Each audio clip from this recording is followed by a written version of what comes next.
I'd just like to note one of the points the chair made in his initial assessment of the complaint, which in fact seems to have to do with the jurisdiction of the committee. When the chair observed that the complaint seems to talk about alleged violations allegedly committed before the time that Senator De Lima was senator. So we will treat first of the form and substance. All right, thank you, Mr. Chair. I'm sorry, I came in late. I was the Ethics Committee is, since it concerns a respondent, in this case a senator, would be an adversarial proceeding. And therefore, that is why the respondent must be given an opportunity to answer, and the respondent can demand a formal proceeding wherein the complainant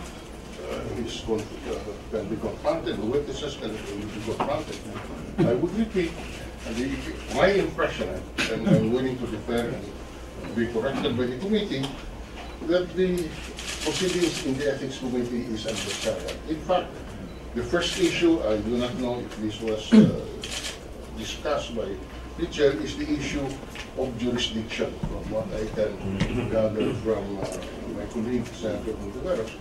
The first issue is sakop ba ito sa ating jurisdiction, and as correctly pointed out, ito po'y baka on the basis of the complaint is based on acts which were allegedly done prior to the respondent being a senator. Now, so I ask the question: will the determination of the form and substance include this issue, which issue is primordial and should be decided first, even before form and substance is decided? That's my submission to the committee. In other words, hindi ba dapat before urahin natin yung jurisdiction? Because form, wala naman tayong prescribed form dito eh. Any, in fact, a simple letter can be a form of complaint placed under oath. The form is not that difficult.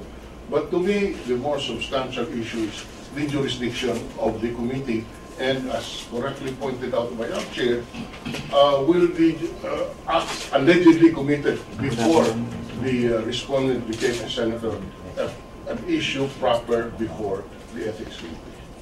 So I would ask that the jurisdiction issue be resolved first. Because as I will repeat, form is not difficult. Substance, well, substance would go into the merits. So that is my submission, Mr. Chair. Thank you. Unless there is any reaction from the other members. I'd like to think that we will have to decide first on the complaint's sufficiency in form and substance, because that's the root of the complaint before we even discuss jurisdiction. Simply because it is the primary consideration that we have to look into before we even consider jurisdiction, Mr. With all due respect. Yes, with all due respect to Senator Lacson, I distinctly, before we determine the substance, we first determine whether we have jurisdiction to review the substance. Ano ba yung substance? Did she go to bed with, did she commit any unethical practice? Ganyan. But before we go into examining whether there are unethical practices, we should first rule on the jurisdiction. Because in any forum, before you assert that we can investigate you, the prima facie determination is we have jurisdiction, and therefore we will look into the substance of your allegation. Because, Mr. Chairman, if you look at the substance first before jurisdiction, okay, then will we now require the respondent now to present evidence to dispute the substance? No, no. Because when you're saying substance, the logical inquiry is to inquire into the substance. Now, if I were the respondent, sasabihin ko, no, there is no substance to that. I submit, Mr. Chair, that on the basis of those arguments, that we believe that jurisdiction should first be decided. Thank you. There are specific rules in the Committee on Ethics rules that dictate such. May we ask the General Counsel to comment on what so far you have heard?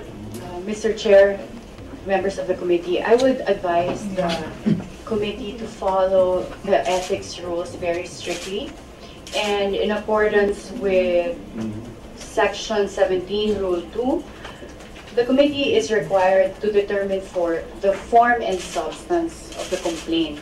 And in this case, what you received is a sworn complaint. So for Rule 2, Section 15, it has a very strict procedure that you're required to follow in order to address that complaint, which is different when you get an unsworn or unverified complaint. That's under Rule 3, Section 18. So the point here is that from the time you receive the verified complaint, you have 5 days to determine the form and substance. And that's stated specifically under Section 15 and Section 16. And the question on jurisdiction, on whether those acts relate to those committed when the respondent was already a senator, is under Section 15. When the respondent is already a senator, yes, or before or the respondent yes, is a senator. so yeah. basically it says that the sworn complaint must state that the respondent engaged in improper conduct which may reflect upon the Senate at any time after he or she has taken his or her oath. And then Section 16 lays out all the requirements to determine form and substance. So May I know what is required to establish substance? it's in your rules. It's Yes. under Rule 2, Section 16. Which is? So that includes, of course, the name and address of the complaint, of the party filing the complaint, so the complainant, the name and position or title of the member of the Senate who's alleged to have violated a law or any rule, and then the nature of the alleged improper conduct or violation of the law or rule, and then a direct statement of the ultimate facts or narration of facts on which the complaint is based. So, and then after that you have to check if it's verified, meaning in this case it was notarized or sworn under oath. But my suggestion is that following Rule 2, in accordance with the ethics rules, this is your determination of the form and substance of the complaint. That means you will also determine if it complies with Section 15, whether it alleges facts that relate to the respondent's conduct after she took her oath of office as senator. I have no problems with the matter of form. Obviously, we can decide now. The complaint affidavit complies with the requirement of form. What concerns me, given the allegations in the complaint affidavit, is the substance. You know, that will go into a discussion on the allegations in the complaint, which is actually an allegation on the merits. So that is my basic issue. The issue of whether or not, as I would repeat, matter of form, I have no problem. But matter of substance, I do not know that we can go into that without determining the issue of jurisdiction because of the very nature of the complaint, Mr. Chair. Procedural matter, Mr. Chairman. Yes, I agree with the General Counsel. Section 17 specifically states processing of sworn and verified complaints. After the committee receives a sworn or verified complaint against any member of the Senate, it shall give notice to the respondent that it will determine within 5 days from receipt of the complaint whether the complaint has complied with both in form and in substance, with Section 16 of this rule. So even before we discuss the issue of jurisdiction, we'll have to determine first if it complies, if the complaint complies with sufficiency in form and substance. So I go back to the previous question, Mr. Chairman. Just one final one question. What does the determination of substance entail? Yeah, Mr. Chairman, what does the determination of substance entail? Well, because of the sensitivity of this, what does determination of substance entail? Mr. Chair, based on the ethics rules, a determination of the form and substance would only entail the committee's actions on the complaint, meaning if it's very specific. Under Rule 2, Section 16, you have to have all of those allegations clearly written in the complaint, meaning the name of the complainant, the narration of facts. Now, if you find that to be insufficient, in accordance with the rules, the committee is required to return it to the complainant in order to give the complainant the opportunity to amend or make corrections and then refile. And then it's also up to the complainant not to refile. But in accordance with your rules, you do not have to give a copy of the complaint to the respondent as well until there's a finding that it is compliant with the form and substance. And I think the wisdom behind this is that you don't want to waste the time of the respondent as well, because for all we know, it might even be dismissed because it does not comply with the form and substance. What about the publication of the complaint and release of the complaint to media? we have not done that. Yeah, I know. We have, not to my knowledge, that has been done. I was raising that issue when it gets to determination of Mr. substance. Chairman, the committee will have to decide on that, whether we will hold executive sessions, give... Certain action, even before that, when we require when we go through the process of determining form of substance and providing, providing a copy when we determine that to the respondent. What are the conditions? Once we determine, then we will give the respondent a copy. Once we determine that there is substance. That there is substance, and that we are going to continue and hear the complaint. No, when there is substance, we determine at this point. If the committee determines that it is sufficient in form and substance, we now proceed on the issue of jurisdiction, from what I can understand from Congress. We can. We can. Sorry, let me clarify, Mr. Chair, that in fact the determination of whether the acts were committed at the time when the respondent was already a senator or in relation to her duties as senator will be determined at the determination of form and substance, because it's a requirement under Rule 2, Section 15. So jurisdiction is determined. Sorry, By let the me way, clarify. By the way, Madam Counsel, may I request that you preface your answers as we would advise the committee this and that, because it is the committee which decides on this thing. Definitely. Your role as counsel is just to advise the committee, and therefore just to be clear that you should preface your statements that is your opinion as counsel being submitted to the committee. Yes, Senator, I would like to apologize. Everything that I'm saying in this committee meeting is only upon advice. It's up to the committee to decide on everything. That's my role as general counsel. What I'm trying to clarify here is that there's a very specific provision also in the ethics rules that talks about jurisdiction. And in accordance with that section, it says the jurisdiction of the committee is in relation to all conduct of any senator that might affect their reputation and also the reputation of Senate as an institution. Now, under Rule 2, Section 15, in relation to the form and substance of the complaint, it relates to acts committed by the respondent at the time that, after taking the oath of office, or in relation to their conduct in performance of their office as senator. So my point is that's a separate section from jurisdiction. When the complaint alleges that it relates to the acts of a senator, then that's jurisdiction. But whether upon determination of the form, which you're required to do, which I submit is something that the Ethics Committee is required to do under Section 17, that requires that you look at Section 15, whether the acts alleged in the complaint relate to conduct after oath of office and in relation to the duties of that senator. And it is upon that determination that the Ethics Committee may have the opportunity to give the complaint back to the complainant for amendment if it's not sufficient. Is it the advice of counsel that the issue of jurisdiction be tackled as part of determination of the substance of the complaint? Is that the recommendation? My recommendation, Senator, is that if we follow the rules strictly, I'm asking for a recommendation. Yes.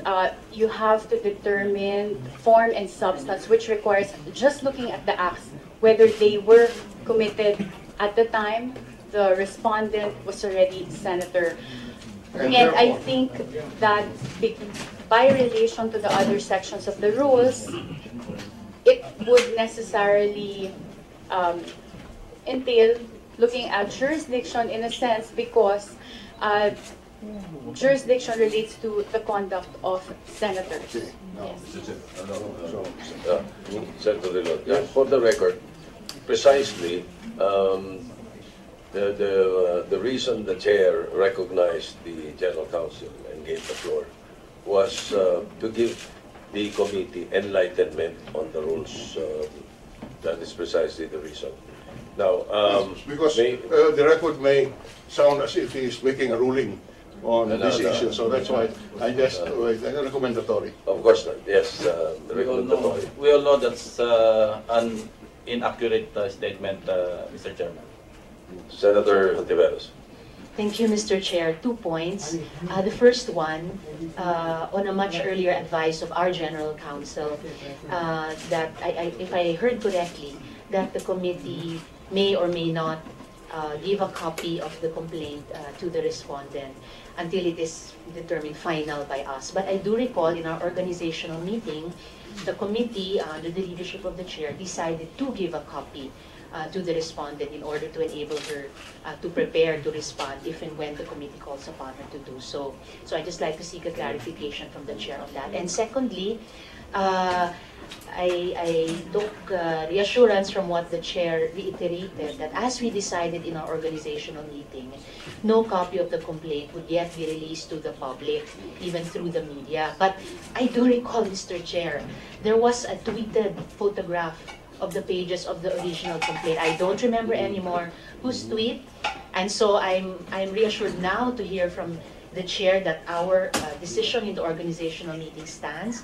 At hinihiling ko po yung aksyon ng chair na hindi na mauulit yung ganyang instance na yung isang desisyon natin tungkol sa confidentiality or public nature already of the complaint, whether in its original or final form as determined by the committee, should remain only within the knowledge of the committee and not yet released to the public until the committee says so. Thank you, Mr. Chair. I can assure the distinguished member of the committee that as far as the committee and the chair is concerned, we are not aware of any copy that was given the media, and any, as you said, a photograph of a tweet with a photograph definitely did not come from the committee. Perhaps it might have come from the respondent or the complainant himself. But I am not aware of such. So I assure you that we will preserve the confidentiality of any matter that we decide to be confidential. All right. Now, I overheard earlier the or not really a recommendation, but an assessment of the rules of the General Counsel. She was mentioning something to the effect that we may opt, or the complainant may opt to amend or modify. Mr. Chairman, that's Yes, under Section 17, paragraph B of our rules. The complainant may opt to amend or modify his complaint after the committee's initial determination of non-compliance with Section 11 of this rule, etc., etc. I am in receipt from the committee secretary a note that the complainant was here earlier and that he has submitted a supplemental amended complaint affidavit that is presented. It was presented to the committee secretary before we started the hearing. But however, as I am informed now, it is not notarized. So I advise the committee secretary not to accept the amended complaint until it is notarized. So we hold it in abeyance, but for the information of the committee, there is such action by parang inuunahan tayo ng complainant. Parliamentary inquiry, Mr. Chairman. Yes. How many times do we allow the complainant to amend or modify the complaint? That's a very good question, Senator Lacson. I have no answer. Perhaps the committee or the members of the committee may already assess kung paulit-ulit let's say nag-a-amend at wala naman laman yung amendment, perhaps baka sa isa, dalawang amendment lang, we no longer should unless merong something new or additional evidence is presented. We have to decide that Yes. when they file, when they ask for leave to file a new amended complaint. But Mr. Chair, may I be recognized again on the question of jurisdiction?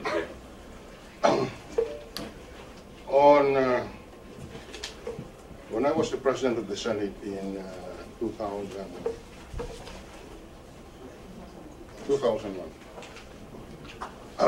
a complaint was for unethical conduct was filed against Senator Luisa Ejercito Estrada. This was filed alleging that when allegation by the complainant Leonidas T. Cortez. The complaint claimed that Senator Ejercito Estrada, when she was still the First Lady, allegedly made a demand for money from him in exchange for the endorsement of his invention, the EDES Perpetual Trust Depot. However, and this is the committee report, number 71. However, a review of the letter complaint and its attachments undoubtedly reveals that the alleged incident concerning Senator Ejercito Estrada took place sometime last July 2000 when she was the First Lady of the Philippines. The committee, and according to the committee report, the committee has jurisdiction over all matters, quote, relating to the conduct, rights, privileges, safety, dignity, integrity, and reputation of the Senate and its members. That is Rule 10, Section 13, Paragraph 2, Rules of the Senate. Since the alleged incident submitted for the investigation occurred at the time when Senator Ejercito Estrada was not yet a member of this chamber, the committee cannot take jurisdiction over the matter. In view of the foregoing, the committee hereby dismisses the instant complaint on the ground of lack of jurisdiction. The decision is without prejudice to any other course of action the hearing complainant wishes to undertake. End of quote. It clearly shows by precedent in this committee report that jurisdiction must be determined first before we go into the form and substance. So that's clear under this committee report, which was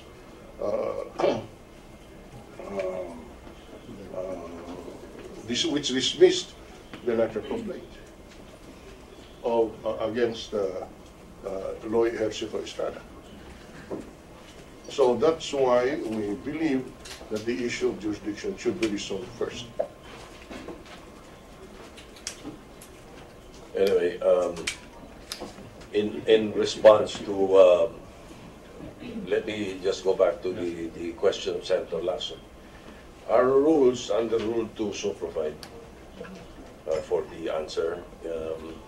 Letter E all the way to letter F of Rule 2. A party may amend his complaint once as a member of right, as a matter of right, at any time before a responsive pleading is filed before the committee secretary. Except as provided above, letter F ito. Substantial amendments may be made only upon leave of the chairperson of the committee, but such leave may be refused if it appears to the committee that the motion was made with intent to delay. Orders of the committee upon the matters provided herein shall be made upon motion filed before it and notice to adverse party and an opportunity to be heard. More or less tama yung response natin. Baka naman dagdag na.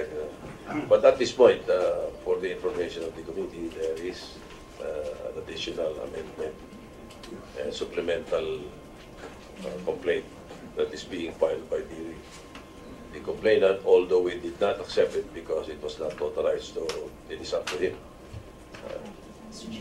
Just in relation to the point I earlier raised, the committee report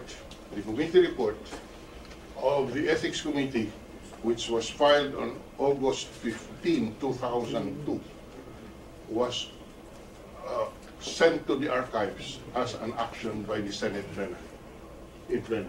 So this, in effect, was approved by the committee, by the chamber, and sent to the archives on August 17, 2002. Thank you, Mr. Chair. Senator Hontiveros. Thank you, Mr. Chair. I'd like to also stress at least the instructiveness to me of the precedent case cited by Senator Frank. If the chair recalls, I also recall that case involving former Senator Loy Ejercito Estrada in our organizational meeting as possibly instructive for the committee in treating this complaint against Senator De Lima. It would seem that the way our committee acted on that complaint before was in faithfulness to a reading of the rules, such that, and returning to our earlier discussion on the rules, that Section 17 is only activated if Section 15 is complied with. Section 15, which treats of the discharge of his or her duties as a member of the Senate. So seeming again to bring us back to that point of establishing jurisdiction in terms of the temporal scope of the complaint, even before we treat of form and substance.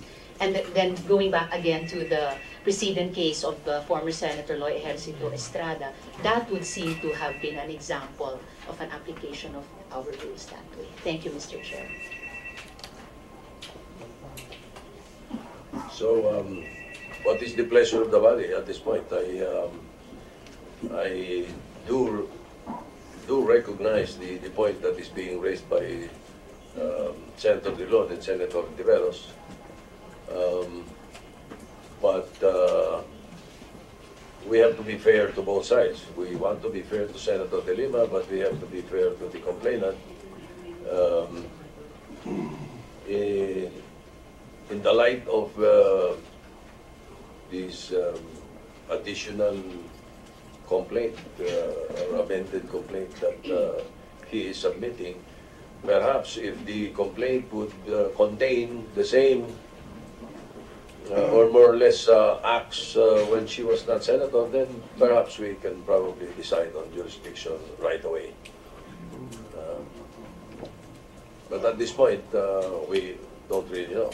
So, Well, Mr. Chair, first the complaint, the additional complaint affidavit or whatever it is not even under oath.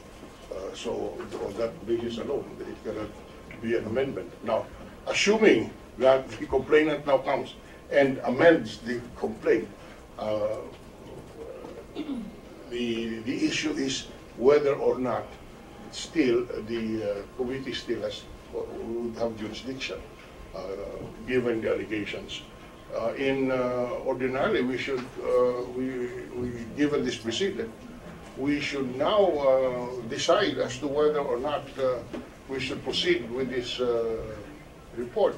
I'm sorry, with these proceedings, given the precedent involving Senator Luisa Ejercito Estrada, which was approved, which committee report was approved by the Senate in plenary. thank you. I'd like to recognize the presence of Senator Gregorio Nasa. The General Counsel. Mr. Chair, members of the committee, I'd like to submit for the consideration of the Ethics Committee. Perhaps we can, the committee can look into the rules applicable at the time when the complaint of Senator Ejercito was decided, as to whether it was worded similarly in terms of having a section on exclusive jurisdiction and another section on form and substance, because I agree also with the interpretation of Senators Drilon and Hontiveros that it can be read separately. Another way to interpret the rules would be under Rule 1, Section 2. It highlights jurisdiction to the extent that it also asserts that if it relates to the conduct of a senator, exclusive jurisdiction lies with the Ethics Committee. But whether there's a complaint and there's a determination of form and substance, then we would have to go to Rule 2, Section 15 and 16 in order to look at whether a complaint complies with those requirements. But I think that at the end of the day, the Ethics Committee may be guided by the specific sections of the ethics rules. Whether the determination of form and substance involves also a determination of jurisdiction is something that the committee can discuss, because again, you have a separate section that allows the complainant to receive the complaint again when it does not comply with form and substance in order to amend it. That's my submission, Chair. Mr. Chair. Yes, Senator Hontiveros. Thank you, Mr. Chair. I will certainly think on the advice of our General Counsel, but maybe a prior question also is, can one amend a complaint if the original complaint is not compliant with Section 15? So that's a prior question, Mr. Chair. Thank you. Well, at this point, we have not decided. Yes. Now, let me think aloud. The last thing that we would want our members of the Senate and the public per se itself, no? The last thing that we would want them to think is that we did not even give enough time or credence to the complainant. We have always been napapagpintangan na old boys club. We don't want that. So that is the reason that we are strictly following the rules. The chair has manifested that we will be as impartial as possible. We recognize the points that you have raised now. So there are steps that we can take at this point, but I do value the advice being given by the General Counsel. Senator Lacson, you were earlier mentioning something. Mr. Chairman, I must confess I have not fully read the sworn affidavit of the complainant.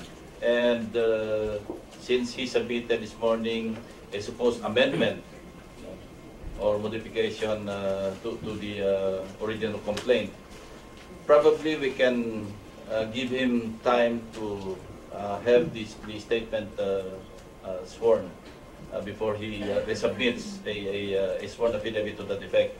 And in that regard, may I move for the suspension of this proceeding until such time that we have appreciated all the facts being presented to the committee. So in the next hearing, maybe we can give our decision or render our decision whether or not we will throw out this complaint on the basis of insufficiency in form and substance, or jurisdiction. I so move, Mr. President. Mr. Chairman. Before that, Mr. Chair, I regret that I cannot participate in that discussion because wala po akong kopya ng complaint. Yun nga eh. No. We sent you copies. The ex-officio members were sent copies. Committee Secretary. So, Ngayon pa lang po. talagang mas importante na we do not decide on the matter, on the issue at hand, rather this moment, and we defer our decision whether or not to consider. Thank you. By the way, maaaring yung mga ex-officio members, ngayon lang napadala, no? If you will recall, it was a long weekend. But last week, when we decided to call the hearing, we decided to call it right away because we want to be fair to both sides. We want to be fair with the respondent and the complainant. At baka sabihin, dinidribble natin. Hindi ba? Okay. So, thank you. Senator Hontiveros. Thank you, Mr. Chair. Just a quick manifestation because I'm fully prepared to support the motion of Senator Ping about the suspension. Just an observation on one comment of the chair earlier about the question of jurisdiction. Just an observation about the original complaint that it actually bound itself to a specific time period before elections and before Senator De Lima became a senator, and it would seem just on the face of it, a bare reading, no allegations were made, let alone facts presented concerning misconduct or negligence as senator. Having said that, Mr. Chair, I defer to the prior motion of Senator Ping. Thank you, Mr. Chair. We take note of that. General Counsel. Mr. Chair, members of the Ethics Committee, I'd like to submit for your consideration as well. One, we have that issue on jurisdiction, and I think another opinion would be it is also within the power of the Ethics Committee to dismiss a complaint on the basis of lack of jurisdiction, but I'd like to reiterate maybe that we can look into the rules applicable during the time of Senator Ejercito because that would be almost over 10 years ago. But apart from that, I agree that, again, rules of court apply supletorily, so there are no, it's not as strictly applied here. So I think it is within the determination of the Ethics Committee to dismiss a complaint on the basis of lack of jurisdiction pursuant to Rule 2, Section 15. But apart from that, for the new amended complaint, even if it is not notarized, under Rule 3, the Senate Secretary is allowed to accept it, and it will be treated as an unverified complaint, and you have different sections applicable to it. All right, thank you. We'll take note of the manifestation. Just for the record, on the issue of the amendment, the committee report number 71 cites the rules of the Senate on the jurisdiction of the committee, and the report said the committee has jurisdiction over all matters relating to the conduct, rights, privileges, safety, dignity, integrity, and reputation of the Senate and its members. This cites Rule 10, Section 13, Paragraph 2 of the Rules of the Senate. This has not been amended. All right, thank you. We take note of that for the record. And also would like to recognize the presence of Senator Francis Escudero, I was about to say the minority leader. Thank you. The proxy of the... There is a motion by Senator Lacson to suspend consideration, citing the reasons earlier. Duly seconded. If there is no objection, the motion is carried. So at this point, there being no other matter, we will... And we already determined the date when we will meet again. So we cannot keep this dragging, Mr. Chairman. So there's urgency to act on this complaint. So I would suggest that we hold the next meeting as soon as possible, Mr. Chairman. As soon as possible means either Monday or Tuesday. We just set it as soon as possible, and give it to the chair when... Yes, I will inform you within the day. All right, thank you very much. The committee, the hearing is hereby suspended. Saan naman yung